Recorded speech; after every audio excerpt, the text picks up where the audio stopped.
Got a thumbs up. Okay, let's get in. You ready to go? I will introduce you. Okay. Because I'm proud of being your friend. Hello, everyone. Thank you for coming today and listening to Claire's wonderful talk about writing about your work. And are you ready to go? Yeah, I will introduce you. I would like to introduce Claire. Hold on just a second. Being your friend. The Claire Carroll, who is the founder of Analytics Engineering Club, who has also written quite a few of the documents that you will see on DBT Labs documentation site, and who is just a general amazing technical writer and translator of technical processes to consumable blog posts and how-tos. So without further ado, here's Claire Carroll. Hi, thanks, Marika. I'll send you your check in the mail later. No, but truly, it's very delightful to be here this evening. I was, tickled pink when Marika asked me if I'd speak to this community about writing about my work and how to write about your work. So very quick run through of what I'm going to be talking through today. Go for about 20 to 30 minutes. I haven't timed this, so we'll see. Let me just get my screen right. There we go. So we'll talk about who I am, who am I, my writing journey, why I think writing is really important, and why I encourage more people to write, how I write, what this process looks like. I can just hear an echo. So, there we go. So my writing process, and then just 10 tips that I've put together just as I started to put these slides together as well. Hopefully that sounds good. So let's get into it. Who am I? Who is this person speaking to you? Why am I at all qualified to speak to you? So previously I was DBT community manager. So DBT is a tool for data analysts. And in that role, I managed a huge open source community, but I also did a lot of their writing. So I wrote reference docs. So when you go to like a doc site for any of the software tools you use, I wrote most of those for this particular tool. I wrote technical articles, so more like how-to guides rather than reference docs. I wrote marketing articles, so for our company blog. I also got to be an editor, so I would edit for my coworkers and I would edit for people in our community. So if someone had a piece of data-related work that they wanted to publish, sometimes they'd send me a message and I'd give them some feedback on that. So I've kind of been in both roles over the last few years, both a writer and an editor. Currently, I run a training course for analytics engineers, or specifically data analysts who want to become analytics engineers. And so my writing looks more like training materials. I sometimes write on my blog, the link's there, but also I should say the slides I'll make available afterwards. And Marika probably knows the right way to push those out. So any links you see in here, you can click on later. I sometimes write on my blog, and I also write guest posts for other vendors in the data space. So writing is not just something that I think is really valuable as a skill, but it also can translate to dollars because I get paid to write by some people. So that's a lovely thing. So that's me and I guess the gamut of my writing. But I just want to talk about sort of how I got here and my writing journey. So I'll start off with this. I had to dig this up. In college, I got a D- in engineering communication. This was my first semester of college, and yeah, a pass. Like a pass is sort of our grading system back in Australia where I'm from. And they say like P's get degrees, passes get degrees, but like this was bad. This was not good. And so I've come from somewhere that like I was not considered good at writing. And now I'm sitting at this meetup and hopefully giving some useful advice to people on how to write. And that's kind of one of my big beliefs in life is like, it's better to get advice from the people who had to learn this the hard way than it is to get advice from the people who always found it easy. So I hope that sort of makes me almost like more qualified to speak on this because I've had to turn that around for myself. This was too much on one slide, but I did these in a rush. So going from there to where I am today, I started to really see what good looked like at my first tech job. I worked for a company that rhymes with Uber, and I was in their Sydney office, and the company was headquartered in San Francisco. And so, many years before, I think the rise of remote and asynchronous culture here in the US, we had already started adopting that culture in Sydney because of the time zones. Like, if I had a bug to submit and I didn't write that bug well enough, then the engineering team would look at it that night, well, my night, they'd be like, I don't understand this, and they'd send it back. And then the next day I'd have another go. And so just this like delayed feedback loop made it really important for me to learn how to write really good bugs. Similarly with emails, there was a huge email culture there. And Marika and I were briefly mentioning, like, I actually really cherish email culture and long form emails.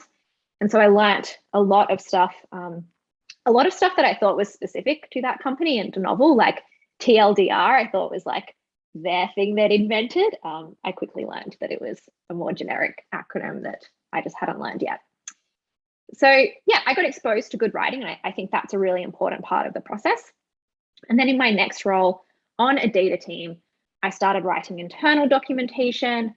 I then occasionally contributed to discourse forums for different tools that I was using as a data analyst. And like, I look back on those articles and I cringe a little bit. They're not great, but you have to start somewhere. And importantly, I read a lot of articles I liked, and I started to isolate what I liked about them because I thought I wanted to become a better writer.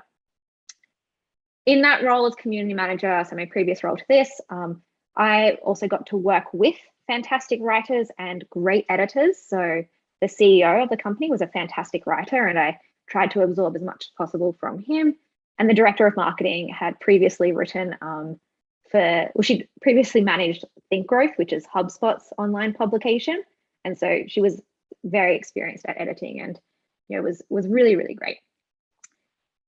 So the lesson there is quantity, like putting in the effort and getting good feedback. And did I say writing? Yes, I meant quantity again. Again, did these slides a little last minute. I think I meant something else there. Anyway, we'll just go quantity and good feedback means you will improve. Like, this is a learnable skill. It is sometimes so easy to look at how other people write and go, wow, that must be really easy for them. Like, it's clearly not for me. But often when you see someone that seems to write really easily, it's because they've put more effort into making that prose feel easy to read than rather than it just being easy for them to write. There's sort of like, simplicity is actually really challenging in a way.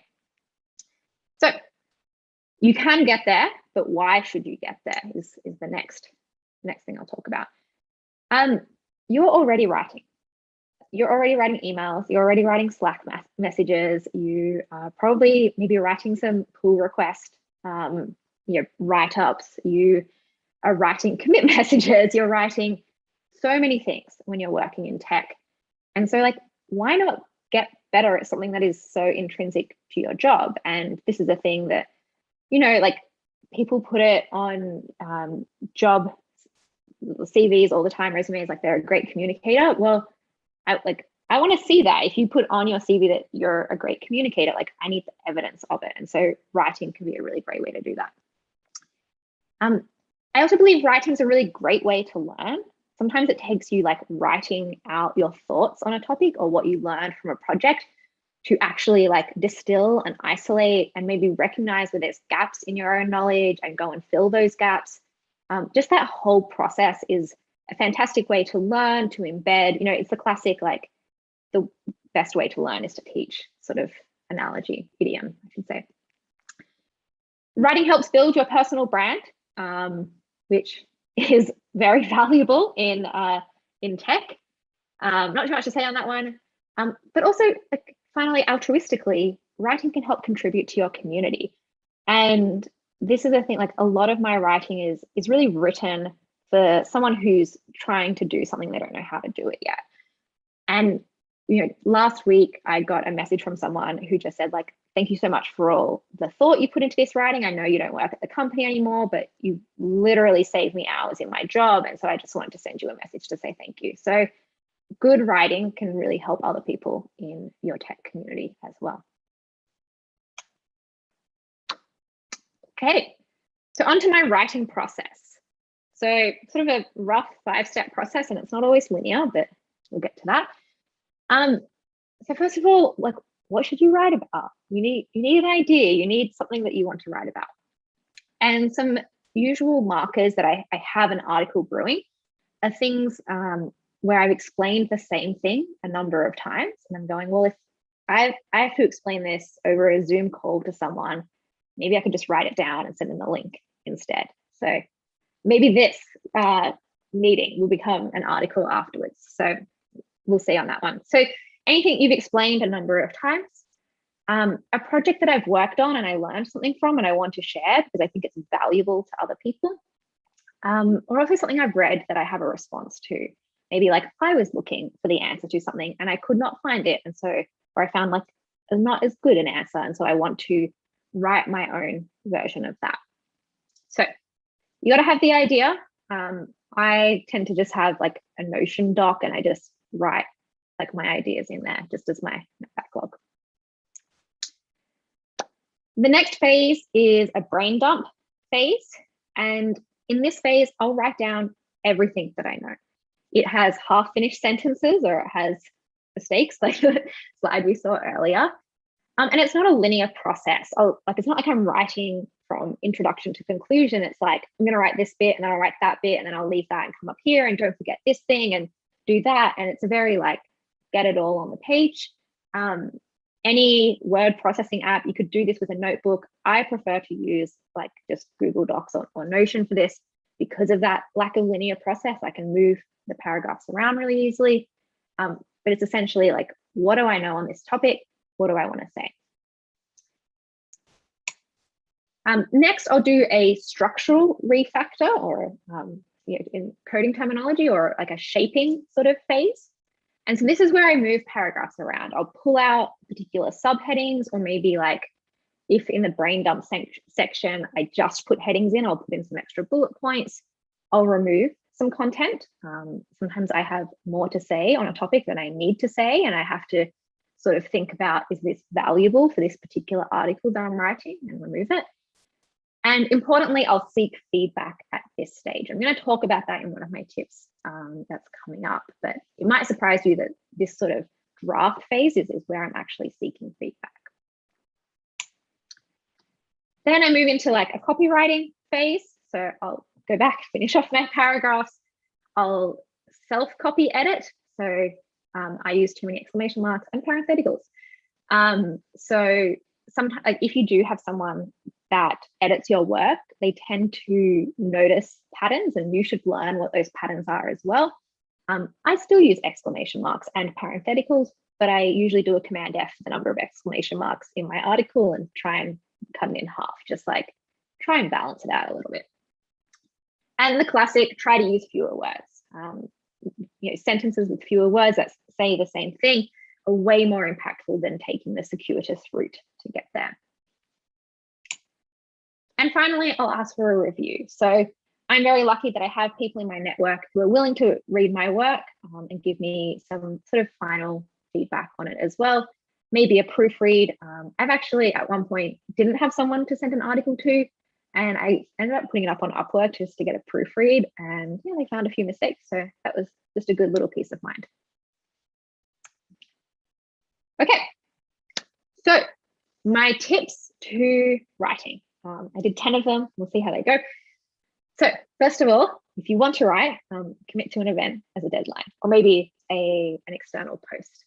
Actually, before I go further, I should say, if you have questions, feel free to pop them in the chat as we're going, and we'll do those questions at the end. Cool. So yeah, commit to an event as a deadline, as I have done tonight. Writing is a very easy thing to deprioritize, and so having some external motivator to getting it done is a really useful tool. Something that I see all the time, which is really easy, use headings to make the article easy to scan.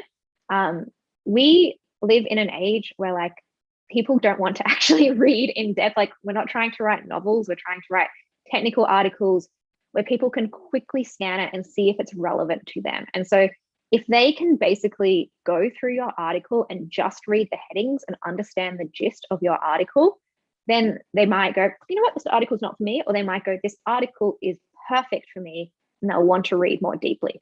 And it's okay if someone looks at those headings and goes, oh, I already know all this stuff, I don't need to read it, or this isn't a thing that's relevant to me, because then the people that are reading it are getting more value from it. Like, it's a good thing to let people, choose whether they want to be, whether they want to read the whole thing or not. So here, like, a lot of the time, people would just put this as like blue-green deployments. I like really short sentences as my headings because I find them very easy to read. So lots of blue-green deployment. So this is a tip that I picked up when I first started writing. So write out your intended audience and purpose. And so, like, when you're writing your doc, just write like, this article is for, and it could be me from 3 years ago. It could be a data engineer. It could be a data analyst. It could be a front-end engineer. Just like, who is that person that you're trying to write this article for?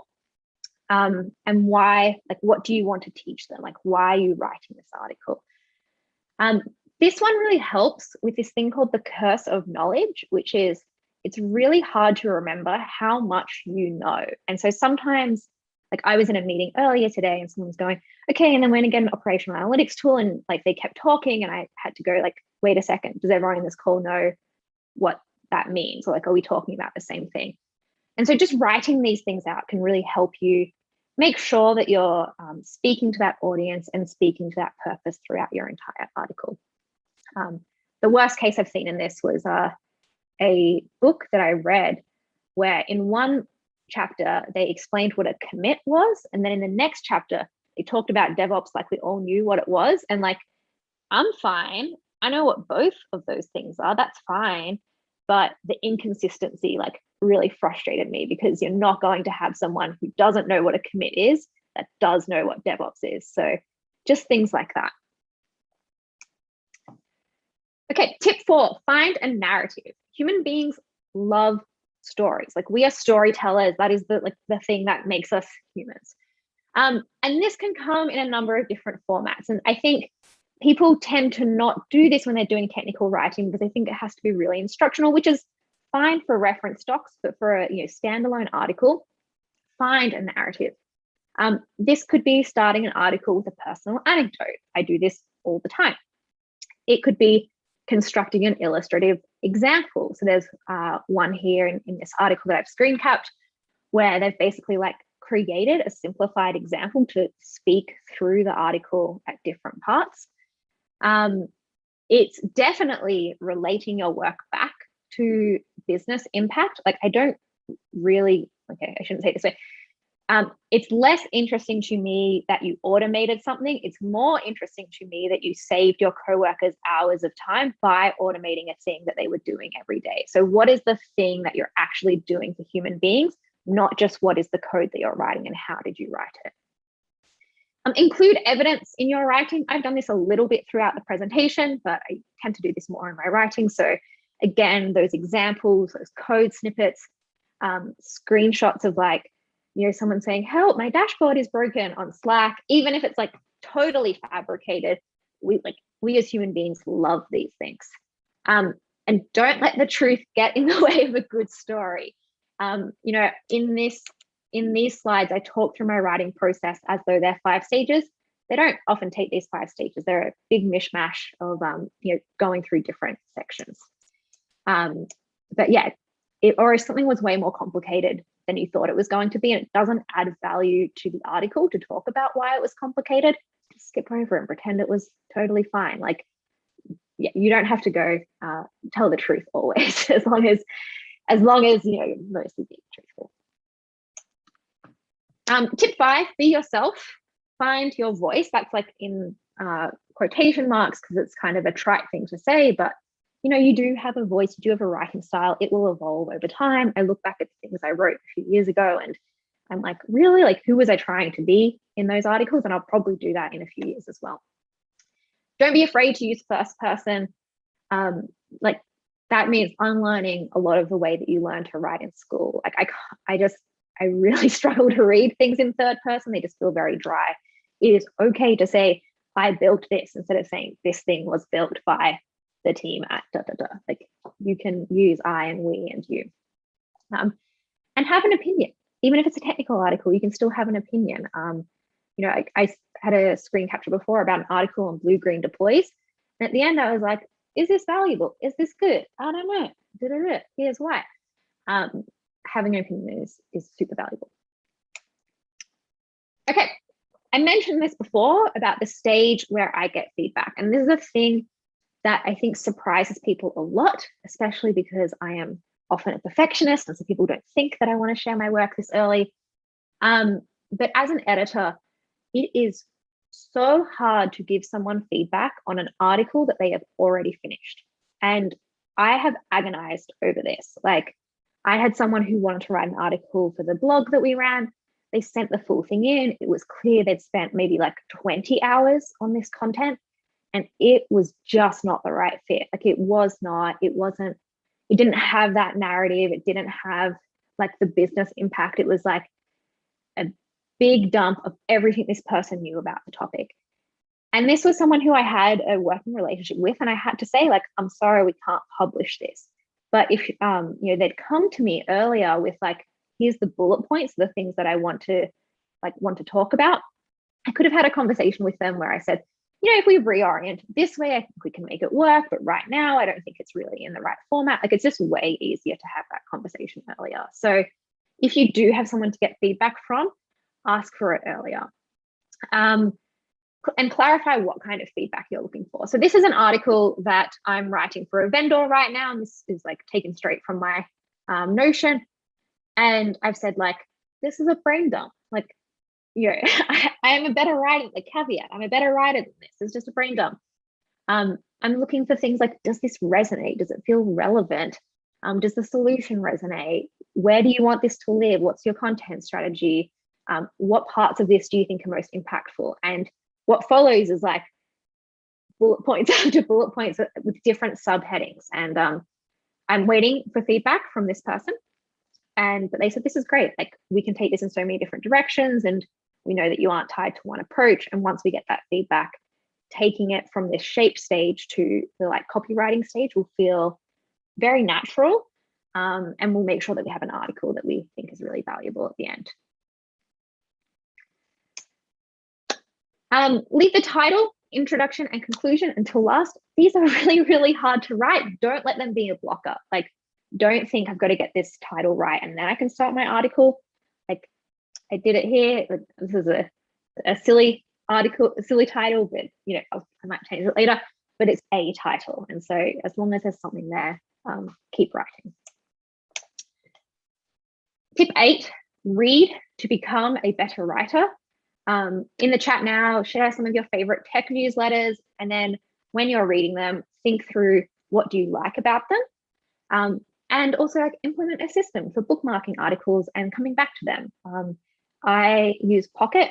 I save links to all the articles that I want to read. All the Substacks that I read also go into there.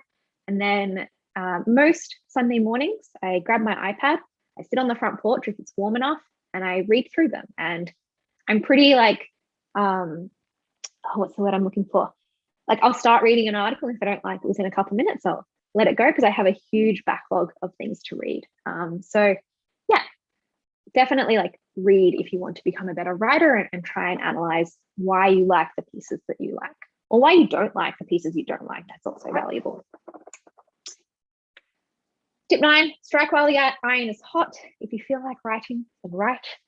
That can be hard when you've got a job, but people talk a lot about writer's block. And I think the antidote to really the inverse of that is, if you have writer's flow, like, capitalize on it and try and just get out as much as you can.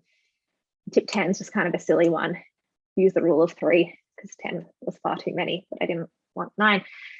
Anyway, okay, that was my whole presentation. I ran pretty much on time. I'm very proud of myself.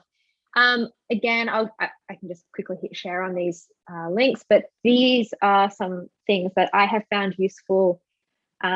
This article here is actually fantastic at this article is better than the presentation I gave, where this person says, I'm going to give you feedback on your blog post, but I don't need to read it before I give you this feedback. Like, it's all the common mistakes they see. And it's very, like, I agree with, I think almost all of it. I haven't read it recently. Janessa was my director of marketing in my last role, and she has some incredible content.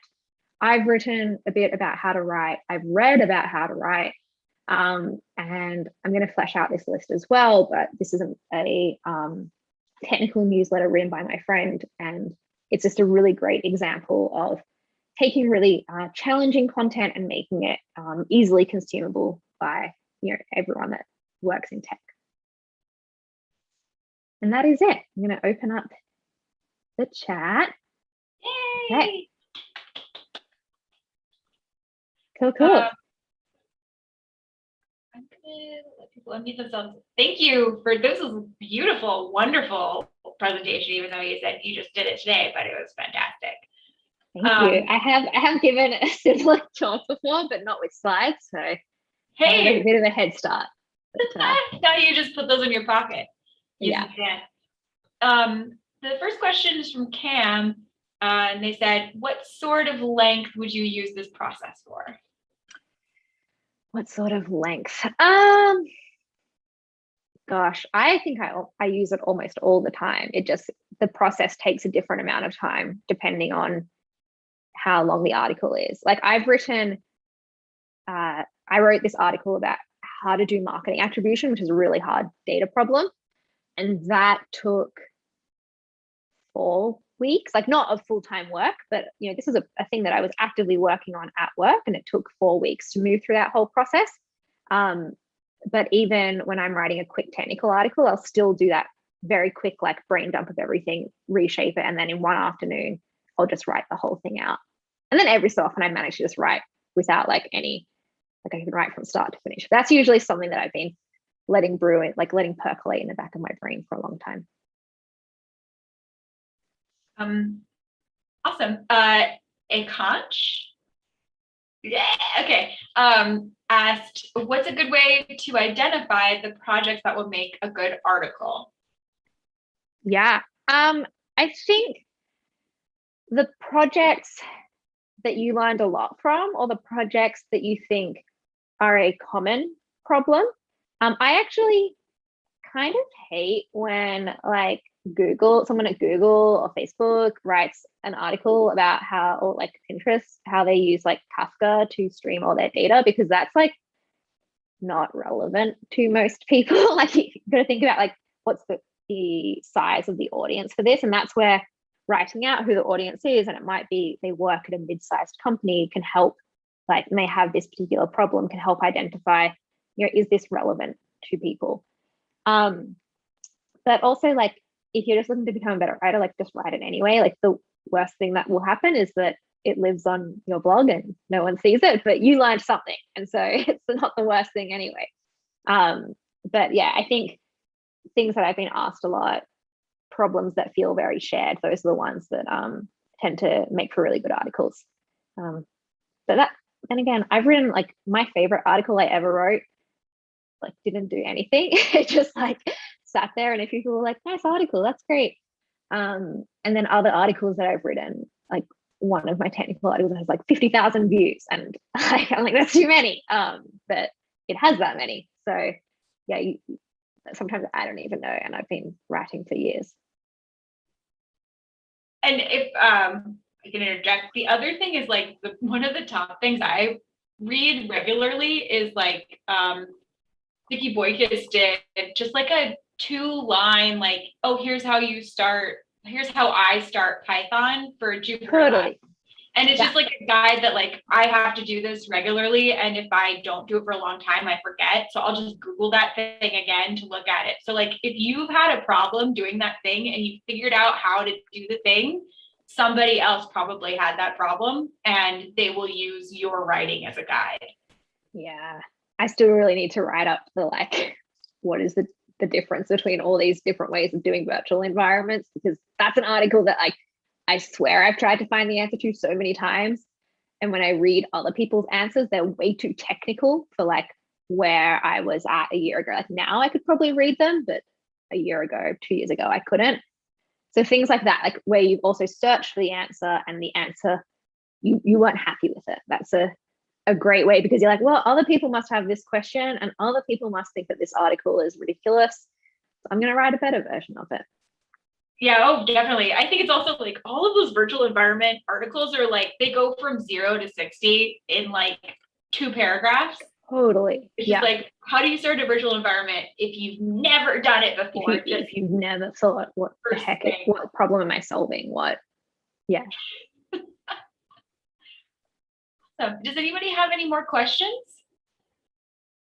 You can unmute yourself now. Yeah, follow on. This is Cam. As a new writer, or an unconfident writer, maybe, and not a new writer, to your point. I think I have a misalignment on my expectations on how much time I should be investing. Can you know, if I'm writing a short blog post, like how much time should I be willing to commit before I think that I can be hitting that publish button, wall clock, as well as like actual hands on the keyboard? Just, oh gosh, how long's a piece of string, you know? I mean, because like, I guess here, my starting point is like, I think that I can write something up in like 30 minutes or an hour. And I think that's just like bonkers out of left field, like, you know, not possible. Yeah. So, okay, I'll give you, help me be in reality. I'm guessing you work more generally in tech, like as maybe a developer rather than a data person. So, what's the article I'm looking for? So Claire Carroll discourse. I'm trying to find one article which was the fastest article I ever wrote as a benchmark. I think it was called like One Weird Trick. Let's hope, no. Okay, I'll find it. There is one article that I wrote in 2 hours, and it's pretty short. Start to finish, it took me 2 hours, and it was an article that I had been meaning to write for days. And so if like me, an experienced writer, to write a reasonably short article still took 2 hours of deep work, like, yeah, it's going to take much longer to write an article that's longer than that you have, that, you know, you're approaching it from a different direction. I think for like a short technical article, an afternoon, like a half day to a day is probably reasonable as a newer writer. And then I wrote another article recently. What is an OLAP cube? I'll find this one. Oh gosh, I'm not in the top. Okay, I need to fix my SEO.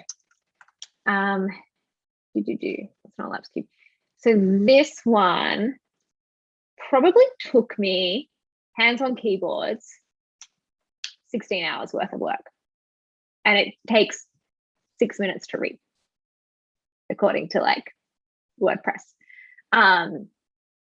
It was a tough article because it's a highly technical topic, and I was trying to make it easy for non-technical people to read, and I had to include an example and like think through the code that I needed to write, and learn it as well. Like that's including in the 16 hours. Like there was part of this was an example where I decided to write something so that I could learn it myself. And so yeah, there's probably 16 hours worth of work in writing an article that takes about 10 minutes to read. So a lot of people said it was very good though. So hopefully that kind of shatters through some of the feeling that, you know, you should be able to write in an hour. Like that's just it. That's a home run, really.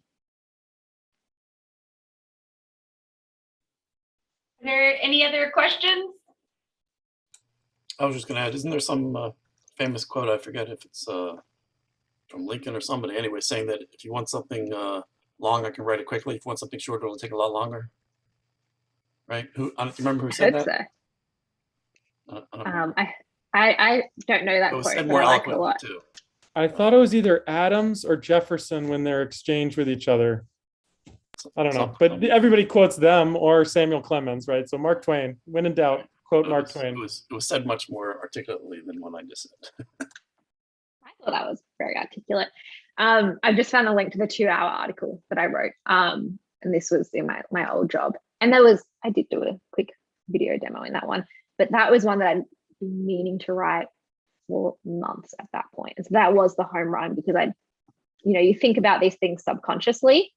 If you do have writer's block, like go do something different, like do a crossword, do a spelling bee, go for a walk, because your brain will continue to work on on your writing in the background, and that can be the best way to get yourself unblocked. So yeah, it takes a lot of time to produce something, but hopefully they're valuable.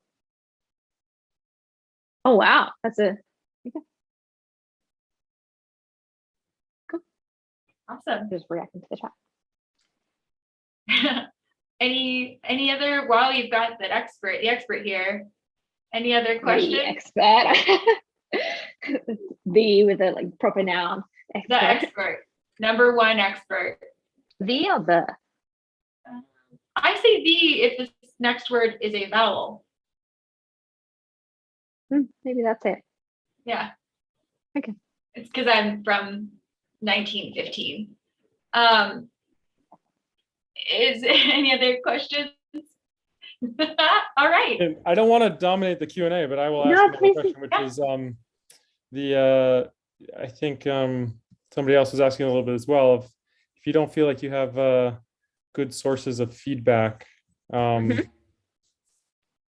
don't know, how would you approach that? Would you just publish, or would you just Upwork? I heard you say in your talk. So yeah, I've done Upwork more for proofreading than necessarily copy editing. I think there's more people than you realize.